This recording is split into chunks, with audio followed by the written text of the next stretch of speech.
Assalamualaikum warahmatullahi wabarakatuh. Baiklah Bapak-bapak, Ibu-ibu sekalian, terkait dengan materi kita hari ini yaitu tentang tindak pidana korupsi. Sebagaimana saya sendiri dosen pengampunya yang bernama Reza Iswanto SHMH. Baiklah, untuk mempersingkat waktu, kita masuk materi selanjutnya yaitu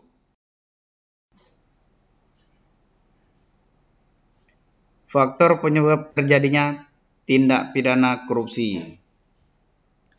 Setiap tindak pidana tentunya memiliki faktor-faktor penyebab terjadinya tindak pidana itu sendiri.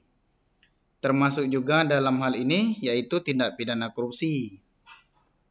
Dengan adanya faktor-faktor penyebab ini bertujuan untuk memberikan pemahaman terkait dengan bahayanya apabila terjadi tindak pidana korupsi itu sendiri.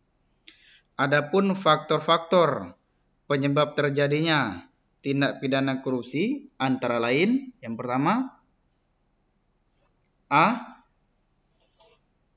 Lemahnya pendidikan agama.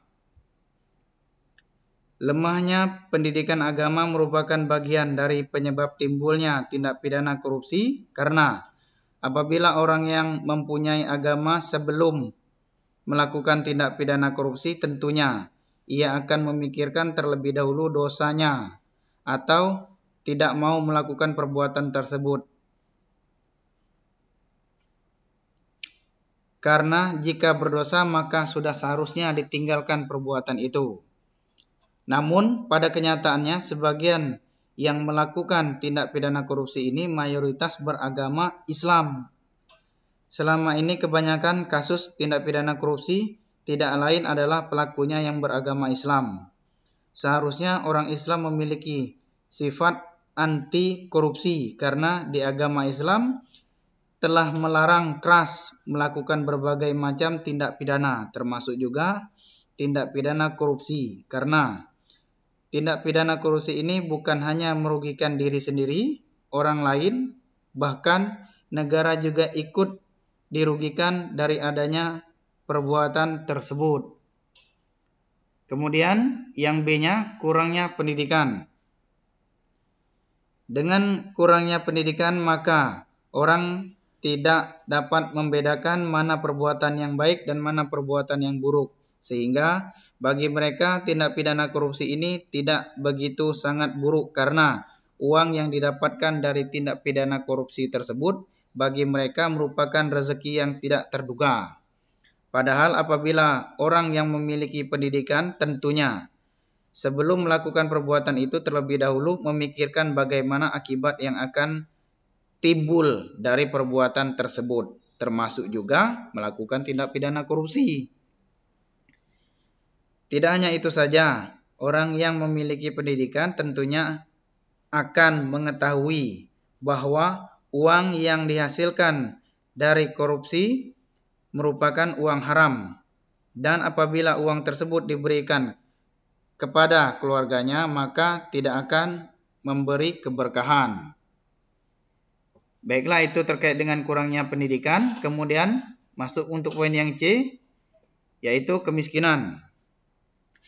Dengan adanya kemiskinan ini tidak menutup kemungkinan akan terjadinya tindak pidana korupsi yang dilakukan oleh kelas bawahan atau kelas bawah. Hal demikian dapat kita lihat seperti ketika dana uang yang tidak mampu untuk orang yang tidak mampu atau orang miskin dikeluarkan oleh pemerintah dengan jumlah yang telah ditentukan, akan tetapi ketika di lapangan orang miskin tersebut tidak menerima uang dengan jumlah yang utuh.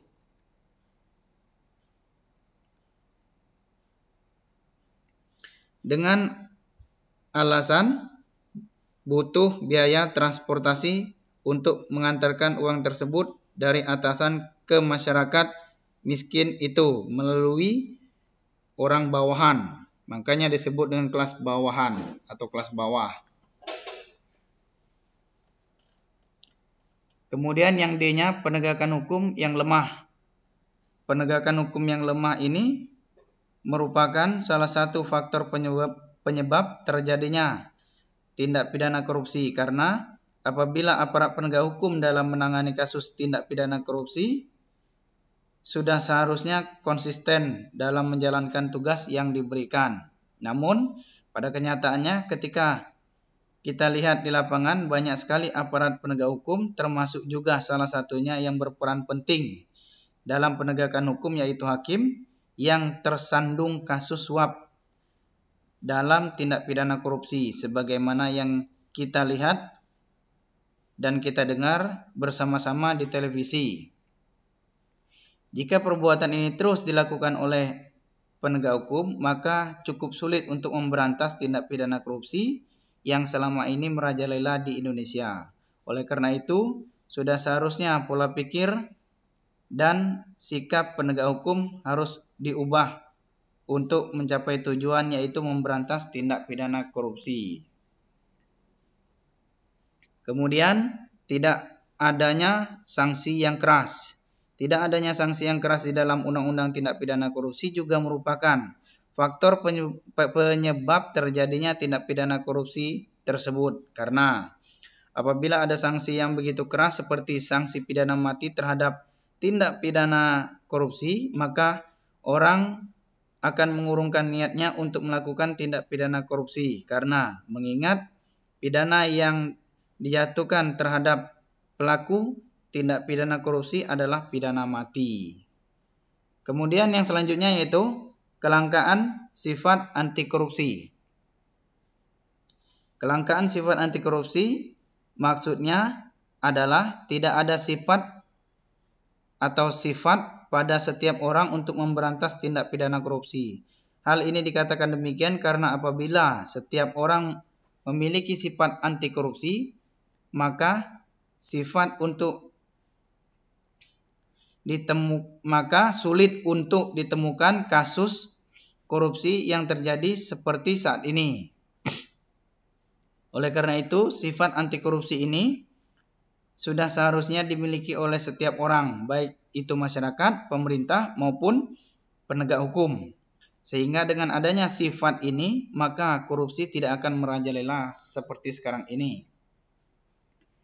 Kemudian yang selanjutnya yaitu terkait dengan gaji pegawai pemerintah yang sangat kecil. Adanya gaji pegawai yang sangat kecil juga menjadi penyebab terjadinya tindak pidana korupsi, karena mengingat biaya hidup yang begitu besar seperti sekarang ini, maka tidak menutup kemungkinan pegawai pemerintahan seperti pegawai negeri melakukan tindak pidana korupsi demi untuk mencukupi kebutuhan hidup keluarganya.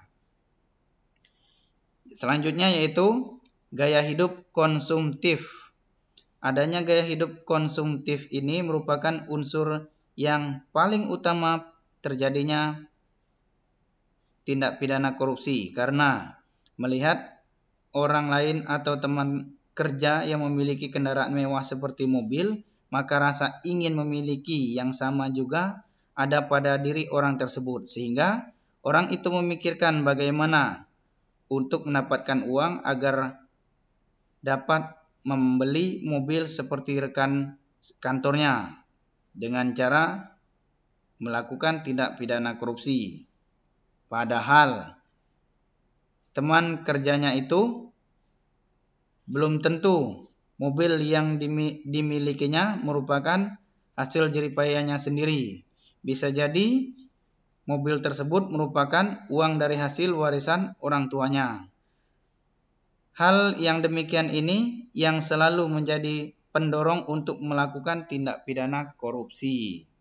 Kemudian yang terakhir, keadaan masyarakat. Keadaan masyarakat dalam hal ini adalah masyarakat yang telah terbiasa di dalam setiap urusan selalu melakukan suap terhadap pemerintah dalam pelayanan.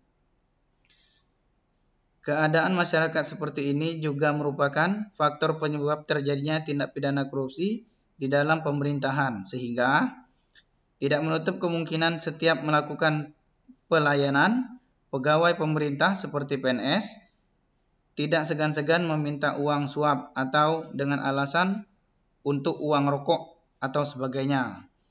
Hal yang demikian ini sudah biasa dilakukan oleh masyarakat Indonesia sehingga sulit untuk memberantas tindak pidana korupsi yang marak seperti sekarang ini. Baiklah, itu tadi terkait dengan faktor penyebab terjadinya tindak pidana korupsi. Materi yang selanjutnya yaitu terkait dengan dampak terjadinya tindak pidana korupsi. Dampak terjadinya tindak pidana korupsi ini yang pertama yaitu dampak korupsi terhadap masyarakat.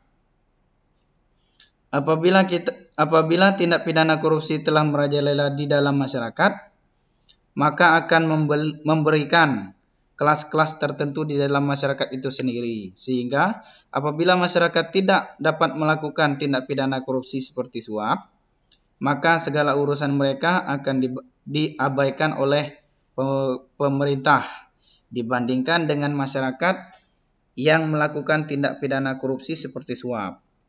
Hal demikian ini yang menimbulkan kecemburuan sosial di dalam masyarakat itu sendiri, sehingga terhadap masyarakat yang kelas bawah akan selalu tidak dihargai oleh masyarakat yang ada di kelas menengah maupun atas.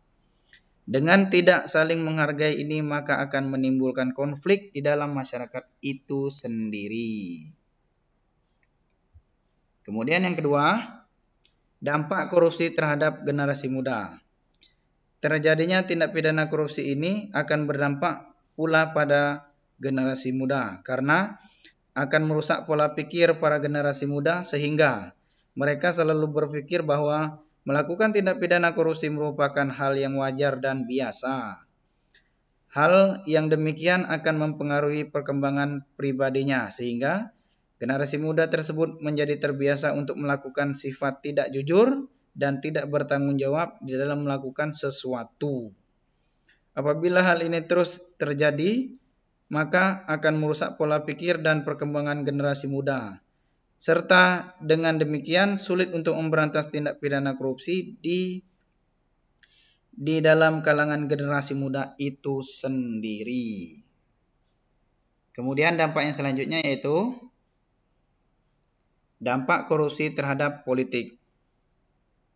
Adanya tindak pidana korupsi ini maka tidak menutup kemungkinan akan berdampak pada politik itu sendiri. Karena apabila kekuasaan politik yang dicapai oleh penguasa atau pemimpin dengan cara melakukan tindak pidana korupsi seperti melakukan money politik di dalam pemilu, maka hasil dari pemerintahan tersebut yang dipimpin maka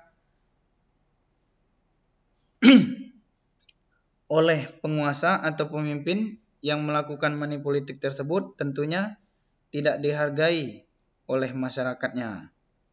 Hal yang demikian juga memicu terjadinya ketidaksamaan dalam mewujudkan pemerintahan yang melayani masyarakat sehingga timbul pertentangan antara pemerintah dan masyarakat di dalam berbagai urusan yang dibutuhkan oleh masyarakat.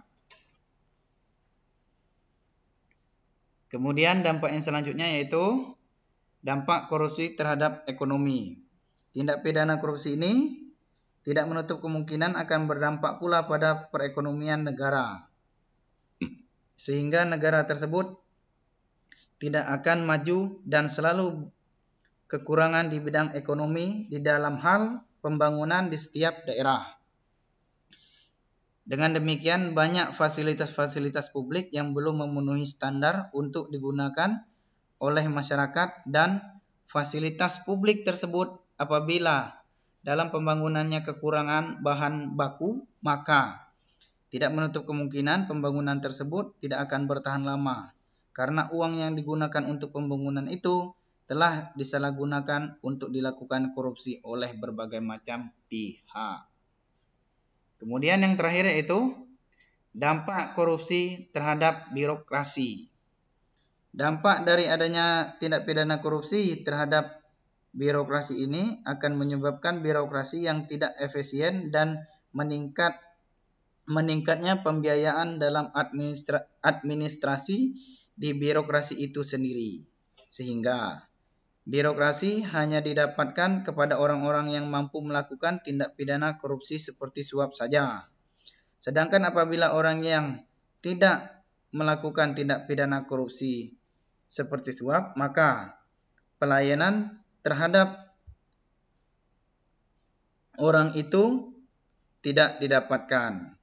Akibatnya akan menyebabkan keresahan di dalam masyarakat dan tidak menutup kemungkinan masyarakat menjadi marah sehingga birokrasi telah terlihat buruk di dalam masyarakat itu sendiri.